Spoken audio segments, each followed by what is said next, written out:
Hi guys, this is Omer from MMOHut.com, and I'm the first impression gameplay video for Galaxy Online, free to play sci-fi themed MMO strategy game published by IGG. Now I'll spend about 5-10 minutes running around checking the game out, make some comments. If you guys want to play Galaxy Online or just learn more about it, check out our full review on the link below. So let's go ahead and log in over here. Recommended servers Orion. So you know what? Let's go on Orion. We don't want to disappoint. So let's log in. Now, right off the bat, I am a little bit disappointed by the lack of music in the game. I have no idea why there's no background music, but I'm going to go slap some random music into the game from some random video game later on, when I actually publish this.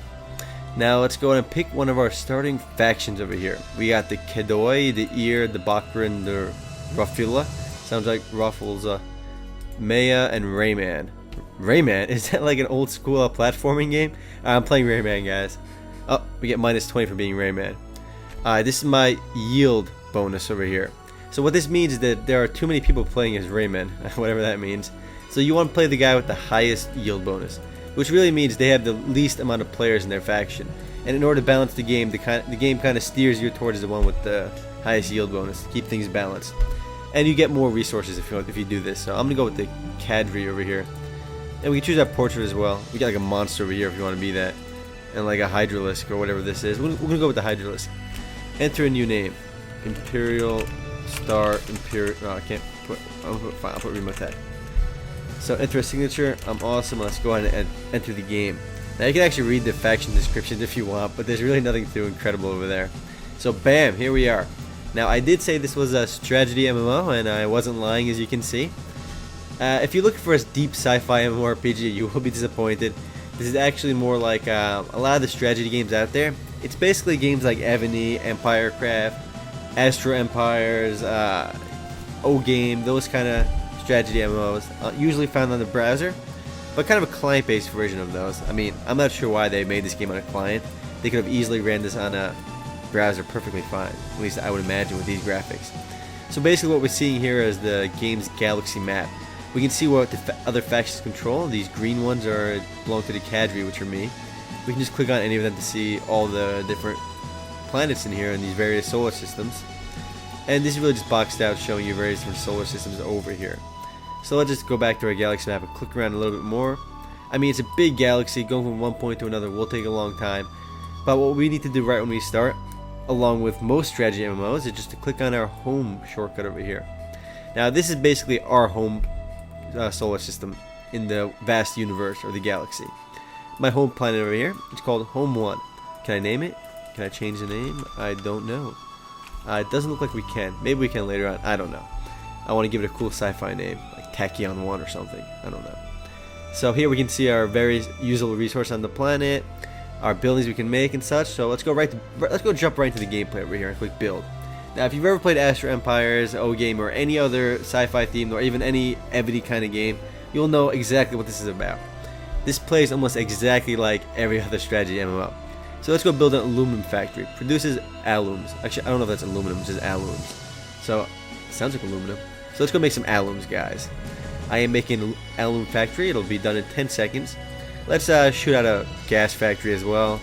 And you can't go wrong with a simulated ecosystem, you know. Increases population by 3 per hour. Alright, we get more population. So that's all we need to increase population, a simulated ecosystem, you know. You don't need a guy or a girl. It's all done in this simulated ecosystem. I guess they come in the package, I don't know. So let's make a science institute to make our people smart. A very important building, as the game says, and it can't be lying to me, who knows. Now I have some of these already done, and you shouldn't be clicking these mindlessly as I am right now, because you do have a maximum of 15 building spaces on this planet, and I think all the starting planets are like that, and most planets are 15 if I remember correctly.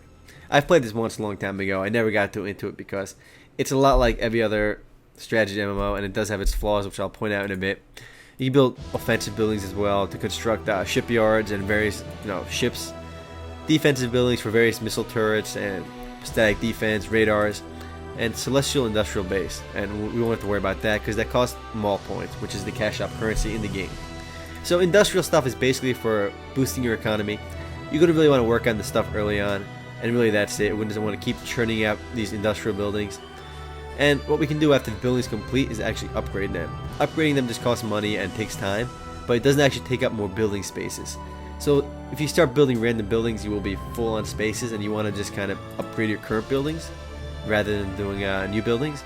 Now our construction queue over here is can only hold 3 things at once, which is a kind of a disadvantage because after these 3 things are done, you gotta start queuing up more things. And if you start paying for the game, you can actually start queuing up like 15 different things at once. So people that end up paying for the game have this enormous advantage, because you can't be on the computer all the time and start queuing up buildings right when they're finished. And people that have the larger queues can kind of just set things up for themselves and go to sleep. And it's just so much easier for them to outproduce people that don't pay. So let's go. Can we construct buildings over here? Now I'll show you this celestial industrial base. It yields 7 aluminum, 5 gas, 2 population per hour, and you can upgrade it to get even better, which is ridiculously powerful compared to everything else in the game. And the only way to get this is through the mall points. So we click build. Nope, we need mall points.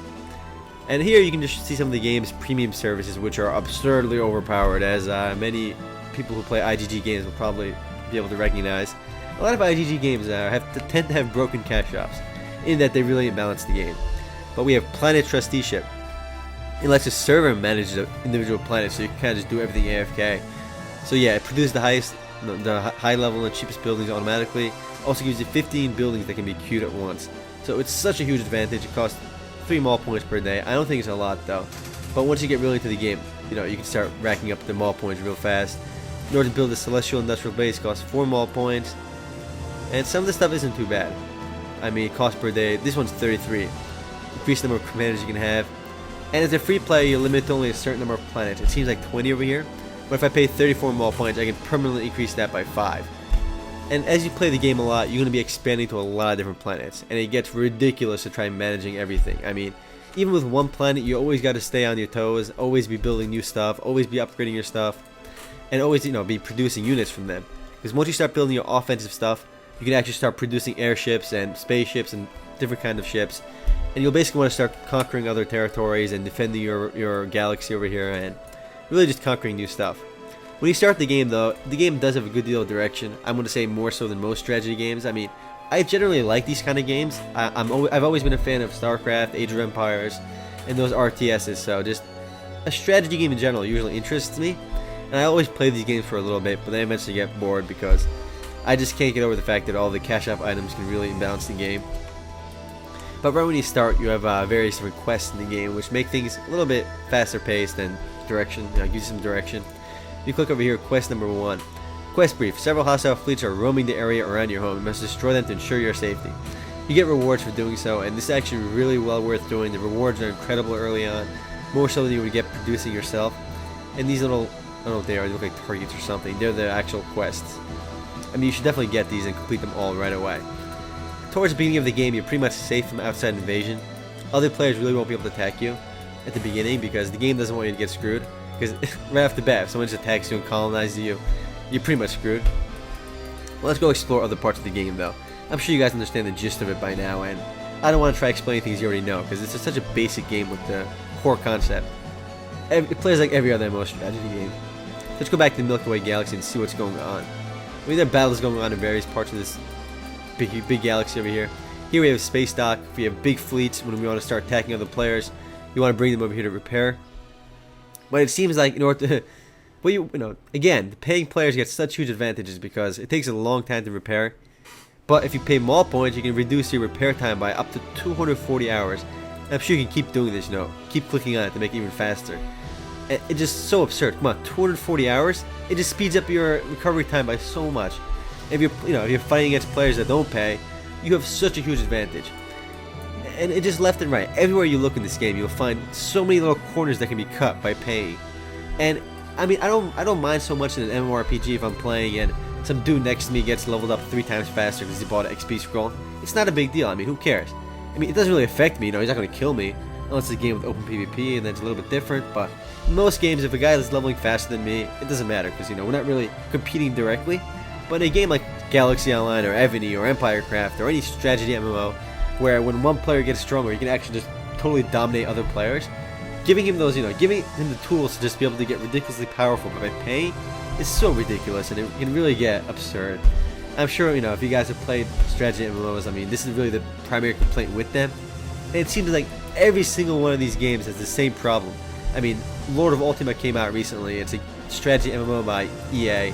The same, the guys behind Battlefield Heroes and Battleforge. But I mean, it's a good game. The game is a little bit different too. But again, it comes down to the paying players have such huge advantages over the free members, and I guess there's really no way around that, because I guess IGG wants to make money, EA wants to make money, but it really detracts from the experience. And it comes down to, if you're not ready to pay, you can still have a lot of fun to a certain degree, but once you get to the late game experience, it becomes so cumbersome to manage everything on your own and to just try to compete against people that do pay.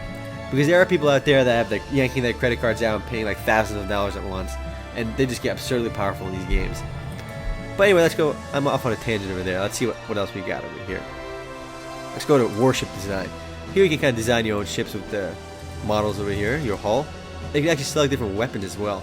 I mean, this gives you more customization than you'll find in most strategy MMOs, which is really cool. Anyway guys, if you guys do want to play Galaxy Online or just learn more about it, check out our full review on the link below. Later guys.